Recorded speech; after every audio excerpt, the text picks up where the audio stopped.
Discussion professor Manoj Kumar Jha. Manoj ji, हाँ please. बैठ के भी बोल सकते, खड़े होकर भी बोल सकते। जैसा सर, खड़ा होना चाहूंगा पीठ के सामने। खड़े हो जाइए। शुक्रिया सभापति महोदय, आपका बहुत बहुत धन्यवाद कि आपने महामहिम के अभिभाषण के धन्यवाद प्रस्ताव पर मुझे बोलने का मौका दिया। सभापति महोदय, दिक्कत ये है कि उनसे जिनसे होती है इंसान को हमेशा तकलीफ, वो समझते हैं कि वो असल अक्ल वाले हैं। माननीय सभापति महोदय, एक पंचतंत्र में एक कहानी है। एक चित्ररथ नाम के राजा हुआ करते थे।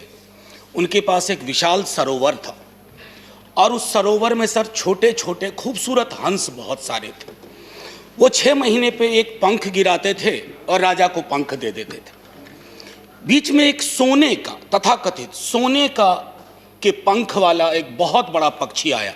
उसने कहा मैं इस सरोवर में रहूंगा। छोटे पक्षियों ने कहा कि महाराज जी, तो हम सरकार को, राजा को देते हैं अपना पंख 6 महीने पे, आपके लिए यहां गुंजाइश नहीं है। वो सोने के तथाकथित पंख वाला पक्षी वो पहुंच गया राजा के पास। उसके सिपाह सलारों को कहा कि देखो, ये तो तुम्हारी बात नहीं मान रहे हैं और कब्जा करके बैठे हुए हैं सरोवर पे। राजा ने अपने सिपाही भिजवा दिए, सारे हंस मार दिए सर। और वो जो सोने के तथाकथित पक्षी, बड़ा विशाल पक्षी था सर, वो भी उड़ गया। मैं इसका संदर्भ छोड़ता हूं अपनी सरकार पर, सत्ता प्रतिष्ठान पर। अभी जमेगा, इंतजार करिए, अभी जमेगा। हमारे यहाँ बिहार में कहते हैं कि दूध में जोड़न ढंग से पड़े तो दही बढ़िया जमता। अभी जोड़न डाला नहीं है। माननीय सभापति महोदय, मैं अपने इस कथन को चंद खंडों में रखूंगा। पहला खंड होगा कि महामहिम के अभिभाषण का संदर्भ, उसका ऐतिहासिक महत्व क्या है। दूसरा, लोकतंत्र में आंदोलन की क्या भूमिका होती है। तीसरा, पीसफुल असेंबली के साथ कोई भी लोकतांत्रिक मुल्क कैसे डील करे। चौथा, आंदोलनों के और लॉ मेकिंग के बीच का क्या ताल्लुक है। और पांचवा, कि रिप्रेशन की कहां तक इंतहा होती है। सर, लोकतंत्र के 3 स्तंभों के बारे में हम सब जानते हैं। चौथे स्तंभ के बारे में तो मैं बोलूंगा भी नहीं। अगर वैसे आपके दोस्त हों जिस चौथे स्तंभ पर कि एक बड़ी धारा पर आप निर्भर हैं, तो आपको दुश्मन की जरूरत नहीं है। वो दोस्त ही आपका काम तमाम कर देंगे। वो क्या करते हैं, दिन भर कुछ भी मामला हो, लोग दुख में हो, लोग संकट में हो, लोगों की मौत हो रही हो, और शाम में चलाएंगे खालिस्तानी एंगल ऑफ किसान आंदोलन। सर, मैं कॉलेज का विद्यार्थी था। हमने देखा है कि पंजाब और पूरे मुल्क ने क्या भुगता है। हम सब सर, आप तो सक्रिय राजनीति में थे सर। सक्रिय राजनीति में आपने देखा कि पूरे देश ने, हमने सिर्फ प्रधानमंत्री नहीं खोया, हमने हजारों लाखों जानें गंवाई। कुछ तो सीखें इतिहास से। इतिहास दोहराता नहीं है, लेकिन इतिहास प्रेरणा देता है, इतिहास निर्देश देता है, और हम उन निर्देशों को सुनना नहीं चाह रहे। शाम ढले, खालिस्तानी जमा हो गए, पाकिस्तानी जमा हो गए, टुकड़े टुकड़े गैंग जमा हो गए, नक्सली जमा हो गए, माओवादी जमा हो गए। सर, सबसे बड़ा टुकड़ा टुकड़ा गैंग वो है जो अपने भारत माता की संतान की पीड़ा को करुणा से ना समझे, दंभ से देखे, गुरूर से देखे। दंभ और गुरूर लोकतंत्र की जुबान नहीं है। सर, आप लोग कहते हो, आप बहुत लोग नहीं, कुछ आपके मंत्रीगण हैं, माननीय सभापति महोदय, वो 303 कहते हैं कि 303 का आंकड़ा है। सभापति महोदय, इस सदन ने, इतिहास ने इससे बड़े आंकड़े देखे हैं। कहां बिला गए, कहां गुम हो गए, किसी को पता नहीं। आंकड़े नहीं इतिहास तय करते हैं, आंकड़ों के पीछे की संजीदगी और संवेदना इतिहास तय करती है। आपका हाई पॉइंट क्या है, आपका लो पॉइंट क्या है, आप फेल हो रहे हैं उसमें। और लाइटर वेन में कहूं, 303 नाम का एक राइफल हुआ करता था सर, उसकी सर्विस समाप्त हो गई है। 303 उसकी सर्विस समाप्त हो गई है।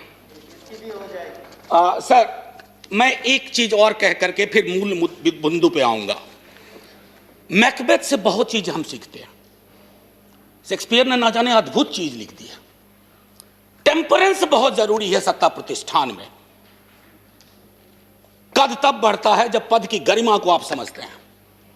Boundless intemperance in nature is tyranny. It has been the untimely emptying of happy throne and fall of many kings. Intemperance अगर आपके स्वभाव में आ जाए तो सर इसने कितने सिंहासन खाली करवा दिए, कितने राजाओं की घर वापसी करवा दी। थोड़ा सनद रहे, थोड़ा ध्यान रहे। प्लीज बोलो। That is not acceptable. माननीय सभापति महोदय, एक हल्के स्वर में एक बात कहना चाहता हूं। सेंट्रल हॉल का जिक्र जयराम रमेश जी कर रहे थे। वहां जब बैठता हूं ना तो दल से ऊपर लोग सोचते हैं। कई हमारे भाजपा के मित्रों ने पूछा कि क्या इस आंदोलन का स्वरूप क्या है, कैसे खत्म होगा। दिक्कत है कि सेंट्रल हॉल में तो आप पूछ लेते हैं, सदन में आप जुबान नहीं खोलना चाहते। मैंने पिछली बार जब यह बिल आया था कहा था कि दलों के दायरे और उस विप से ऊपर निकल करके देखिए, किसान देख रहा क्योंकि उसने विप जारी कर दिया है। और उसके विप को अगर आप नहीं सुन रहे हैं तो पता नहीं। लोकतंत्र में तो हम सुनते थे कि सुनना और सुनाना दोनों लोकतंत्र की अद्भुत कला होनी चाहिए। आप सुनाने में यकीन करने लगे हैं, सुनना आप भूल गए हैं। खास करके इस टर्म में तो बिल्कुल ही भूल गए हैं। एनीवे सर, माननीय सभापति महोदय, राष्ट्रपति जी के अभिभाषण का एक ऐतिहासिक संदर्भ होता है। हम सब जानते हैं कि सरकार स्क्रिप्ट तैयार करती है। बीते 29 जनवरी को जब महामहिम का अभिभाषण हुआ था, हम में से 19 दलों ने उसमें शिरकत नहीं की थी। माफी के साथ कहता हूं, कष्ट भी हुआ था क्योंकि एक बहुत महत्वपूर्ण ओकेजन होता है। लेकिन माननीय सभापति महोदय, माननीय राष्ट्रपति जी का अभिभाषण जब समकालीन यथार्थ से, दुख और दर्द से, रंजो गम से मीलों दूर खड़ा हो तो कैसे शामिल हो जाए। माननीय सभापति महोदय, बड़ी मुश्किल होती है। सिंघू बॉर्डर, टिकरी बॉर्डर, गाजीपुर, और ये तो 3 महत्वपूर्ण केंद्र हैं छोटे छोटे हलकों में। अभी बिहार में नेता प्रतिपक्ष तेजस्वी जी और पूरे कम्युनिस्ट पार्टी और कांग्रेस पार्टी के साथियों ने मिलकर के मानव श्रृंखला बनाई, तो पूरे देश में कहीं ना कहीं चर्निंग हो रही है। और इस चर्निंग के पीछे का साक्ष्य क्या है? प्लीज, मैं एक आग्रह करूंगा सभापति महोदय, मैंने आज तक अपने सदन में कभी भी किसी पर टीका टिप्पणी नहीं की है, तो सदन की बहस में टीका टिप्पणी नहीं होनी चाहिए। बस इतना आग्रह है। सर, हमने तो वो इतिहास भी देखा है कि एक पार्टी जो 2 सीट पर सिमट गई थी वो कहां पहुंच गई आज। इसलिए ये इस चक्कर में ना पड़ा जाए। एनीवे सर, महामहिम के अभिभाषण को पढ़ने के बाद पहला ख्याल आया कि कहीं पर कहूं या अनकहीं पर बोलूं। जो कही गई बात, अब उसके बारे में मैं थोड़ा पहली चीजें कहता हूं। My government holds in high steam the values of democracy and sanctity of the constitution। संभवतः पेज 7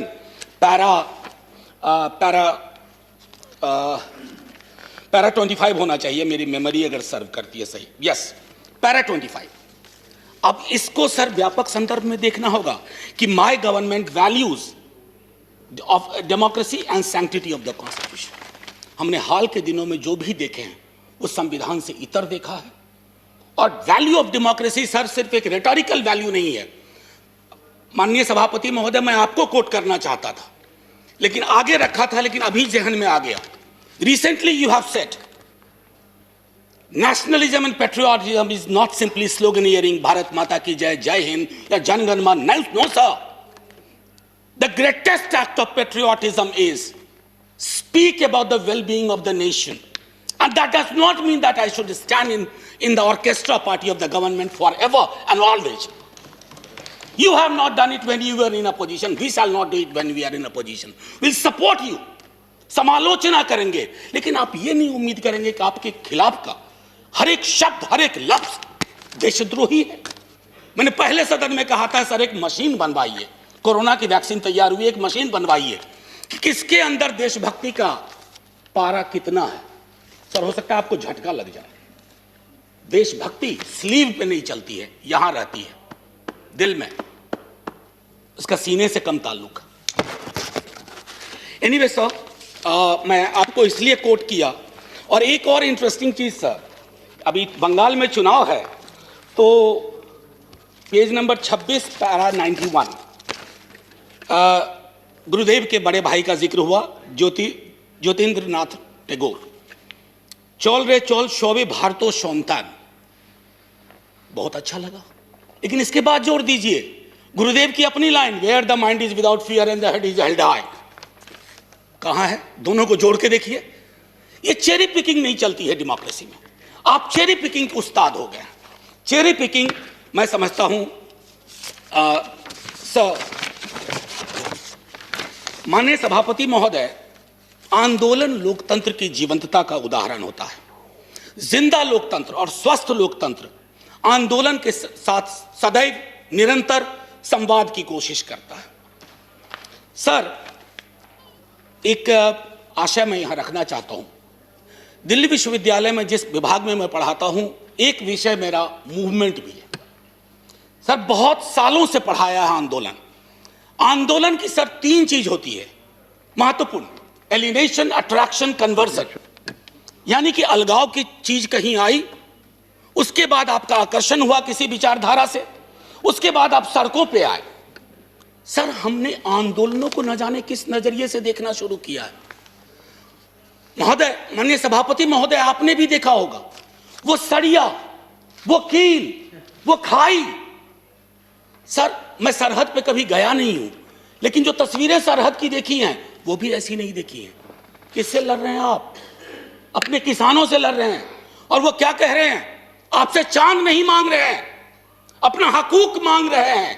और हम में से किसी को यह मुगालता ना रहे, किसी को, चाहे सत्ता पक्ष हो या प्रतिपक्ष हो, कि किसान और खेतीहर समाज की बेहतरी आप किसानों से बेहतर समझते हैं। नहीं, वो अपनी बेहतरी बेहतर समझते हैं। आप उनको समझाने चले कि तुम्हारे लिए हम कानून ला रहे हैं, बहुत बढ़िया कानून है। क्यों समझाने की जरूरत पड़ रही है? क्यों खालिस्तान पाकिस्तान टुकड़े टुकड़े एंगल लाने की जरूरत पड़ रही है? अरे हमारा लोकतंत्र बहुत मजबूत है, किसी के एक ट्वीट से कमजोर नहीं होगा। आपने विमर्श को कमजोर कर दिया है। इतना मजबूत लोकतंत्र है सर। मैं तो कभी कभी सोचता हूं, अगर आपके दौर में जयप्रकाश जी का आंदोलन हुआ होता। इस सदन में अभी कई लोग हैं जो जयप्रकाश जी के आंदोलन से निकले हुए हैं, इंक्लूडिंग सभापति महोदय।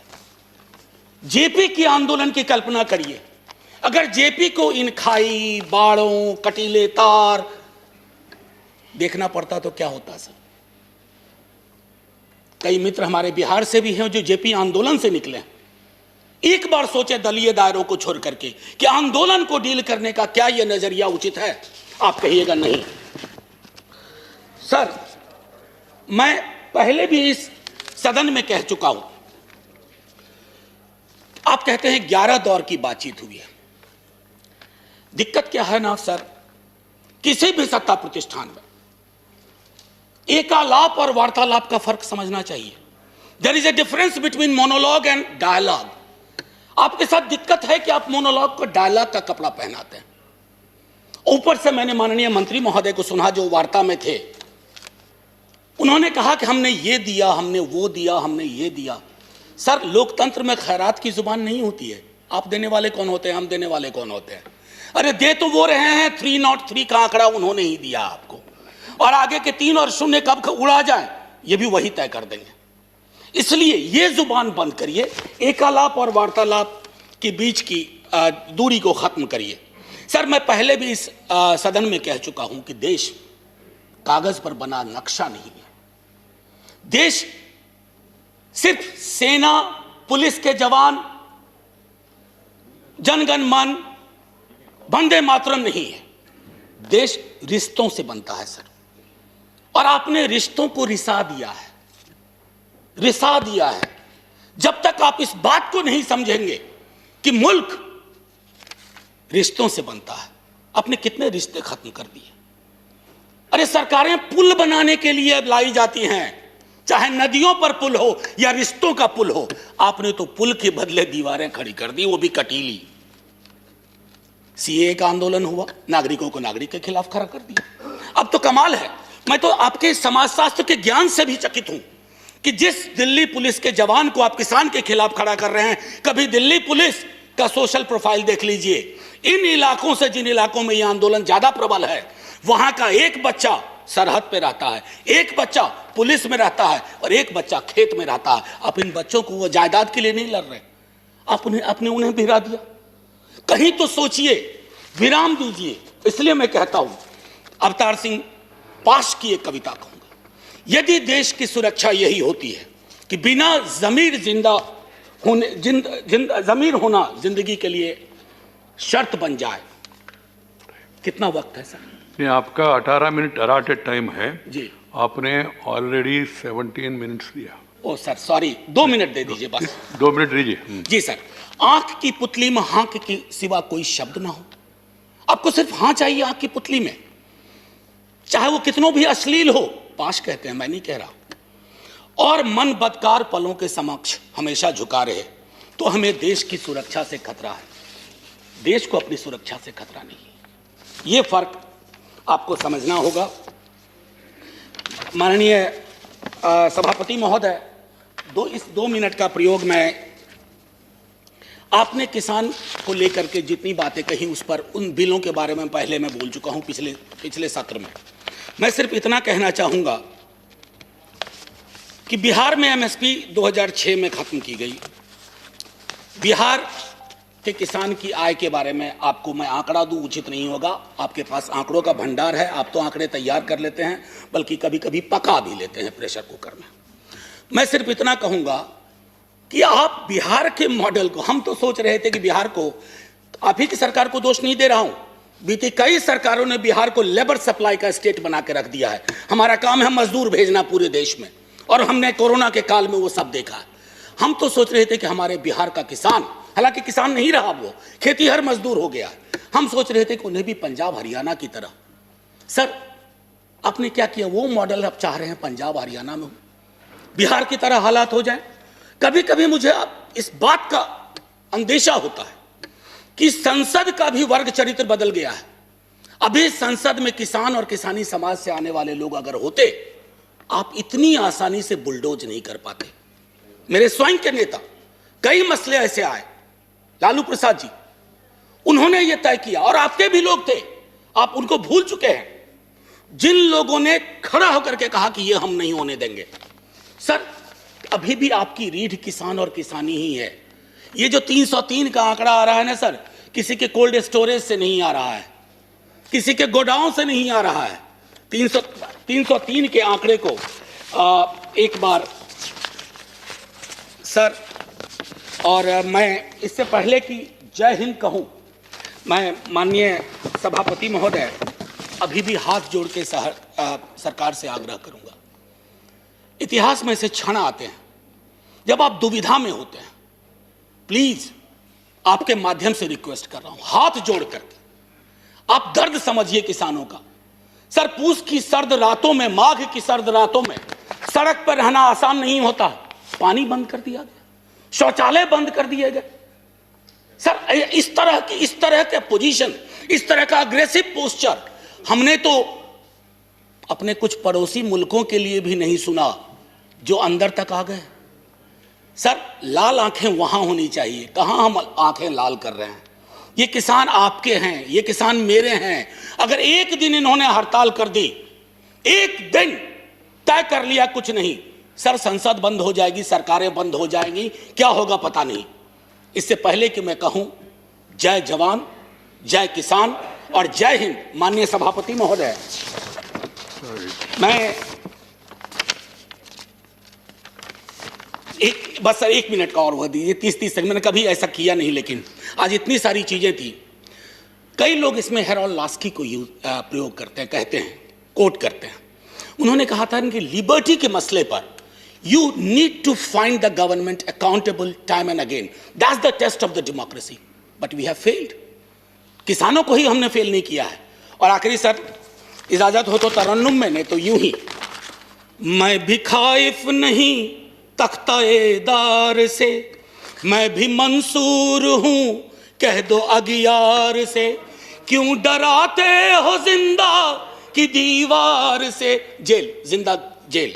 जुल्म की बात को, जहल की रात को मैं नहीं मानता, मैं नहीं जानता। Thank you sir. जय जवान जय किसान।